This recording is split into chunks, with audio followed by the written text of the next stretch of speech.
Hello, fire signs. Let's see what the upcoming weekend has in store for you. And it could be about pretty much anything. Love, finances, friendship, trips, whatever comes up. We'll have 4 separate spreads in this reading. The first spread is for all fire signs. It's like a bonus. And then there's going to be a separate spread for every fire sign individually. Timestamps should be in the description box down below. Please share, like, and subscribe to support this channel. This first spread is for all fire signs. We have the 5 of Swords, the 10 of Swords clarifying it. We have the Queen of Wands clarified by the 5 of Wands. We also have Judgment and the King of Cups on the bottom of the deck. You could be dealing with a water sign, Cancer, Scorpio, or Pisces. Well, fire signs, you're dealing with this King of Cups on the bottom of the deck. So it could be a water sign, Cancer, Scorpio, or Pisces, or somebody with a lot of water in their chart. And I believe it's not one of those happy readings. It's not. Quite the opposite. It's like a war zone between you and this King of Cups. Maybe you two are competing for the same thing. Because this spread doesn't have to be about love. It could be about work, business, finances. It could be about love. Right? But it feels like a war zone. Judgment right next to the deck. It could be a card of somebody coming back from the past. However, it's the last card that came out. The last card that came out. So perhaps you two had like a major fallout. Major, ugly breakup. Ugly divorce. Because it's never pretty with the 5 of Swords and the 10 of Swords. And also the 5 of Wands also being here. Right? But Judgment is also a card of having to make a judgment call. So if you're competing against this King of Cups, perhaps there's going to be like somebody who is a judge, or somebody who is going to make a decision, make a final decision, or it could be you. I never clarified Judgment if it's the last card that came out. So yeah, just be ready, be on the lookout, be aware of this King of Cups. And what they want with you, but it's not pretty. It's not pretty. So be careful, be careful. And Judgment, by the way, is the only major arcana card on the table. All right, cool. Aries, we have the Ace of Wands, the King of Pentacles, Strength, clarified by the 2 of Cups, and we also have the Wheel of Fortune on the bottom of the deck. You could be dealing with an Earth sign, Taurus, Virgo, Capricorn. We also have Fire. Aries, Leo, Sagittarius. I usually go with court cards if any show up, or the Emperor and the Empress, right? So you do have this King of Pentacles, but other cards, before I started clarifying, they were all fire, right? The Ace of Wands, Strength, and the Wheel of Fortune. Strength could be a Leo. You're dealing with the Wheel of Fortune, could be interpreted as multiple zodiac signs, and Sagittarius is one of them. Sagittarius is a fire sign. But yeah, let's focus on the King of Pentacles. So it could be an Earth sign, Taurus, Virgo, Capricorn, or somebody with a lot of Earth in their chart. If they're not an Earth sign, they could be like an entrepreneur, somebody who is wealthy, somebody who works for a financial institution, and you too will have some quality, cozy time together, if you know what I mean. You guys are it's gonna get hot, it's gonna get spicy between you two. Strength right next to the King of Pentacles could be interpreted multiple ways, right? One of them is a Leo, as already mentioned. It's also a card of somebody holding back, but no, I don't think so. I don't think it's anybody holding back. You know, Strength could also be interpreted as a card of loyalty, and there's one other interpretation of the Strength card that goes very well together with the Ace of Wands. Strength could be a card of pure, raw passion. All right? And the Ace of Wands is a very passionate ace. Strength is classified by the 2 of Cups. As you can see, we have 2 people in the 2 of Cups. I assume that's you and this King of Pentacles. Right? And I like the fact that the 2 of Cups showed up. Because it's not only about passion, which we have a lot of here. A lot. But the 2 of Cups is all about, you know, getting lovey-dovey with one another.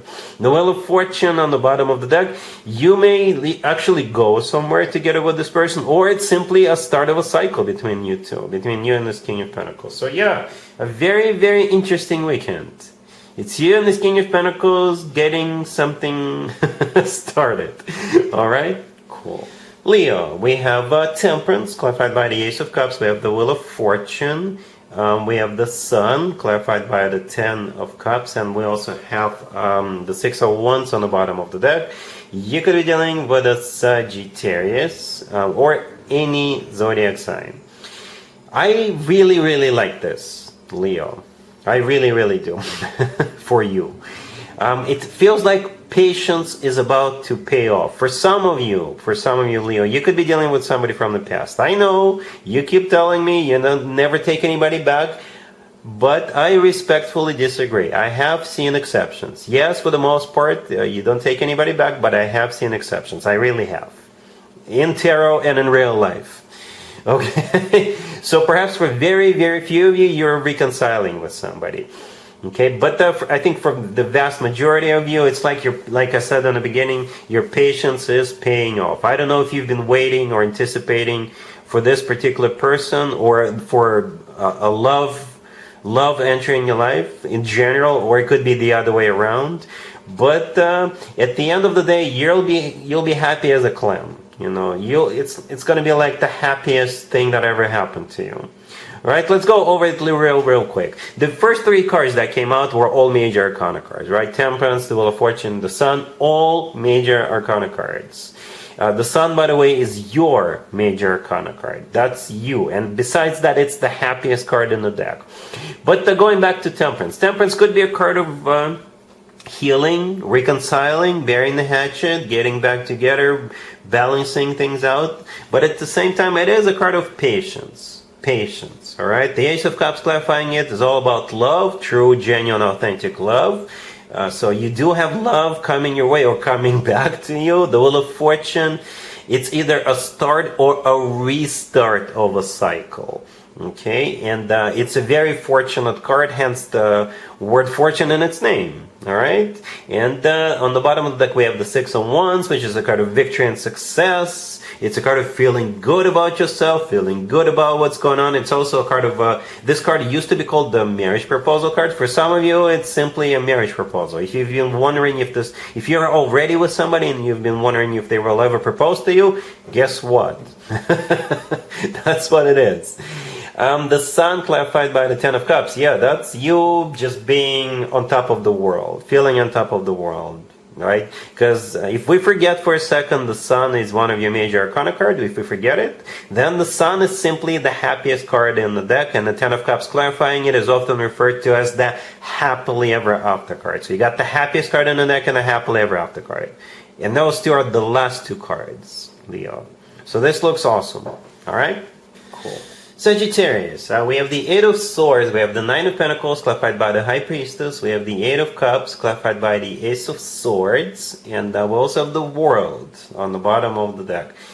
Alright, let me start with what I want to tell you. I think it's something positive. It's something good.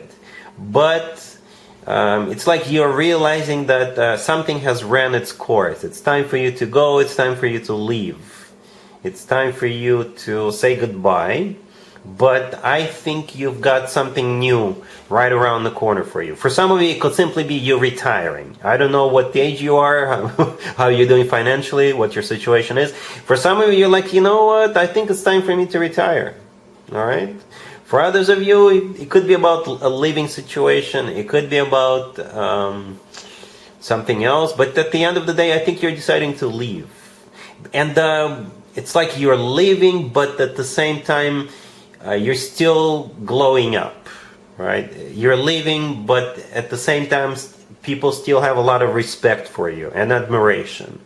That's how it feels. It's like you're not leaving, you're not crawling with the tail between your legs. No, you're leaving with your chin up.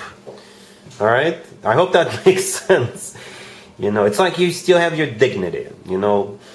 But you've been thinking about it. You've been thinking about it for a while. Or you will be thinking about it during the week. Right? Because the Eight of Swords, the first card that came out, this is you thinking about it, right? The Nine of Pentacles right next to it, the next card that came out, I think that's you. The Nine of Pentacles, like I said, this is a card of somebody who is admired, respected, self-sufficient, independent, somebody who is doing very well financially. Perhaps you've got your nested egg, you got your 401k, you've got money in the bank, but you're like, you know what? I think it's time for me to go while I'm still on top. You know, if that makes sense. The High Priestess clarifying the Nine of Pentacles. I think this is you. You just know it, right? It's a card of intuition.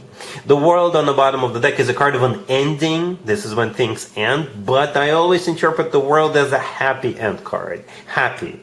You are the one ending this, right? And then we have the Eight of Cups clarified by the Ace of Swords. Yeah, this is you making a decision to leave, to go. All right. Perhaps you've got other things. Perhaps you're already planning something else, but you're leaving something behind. All right? Cool.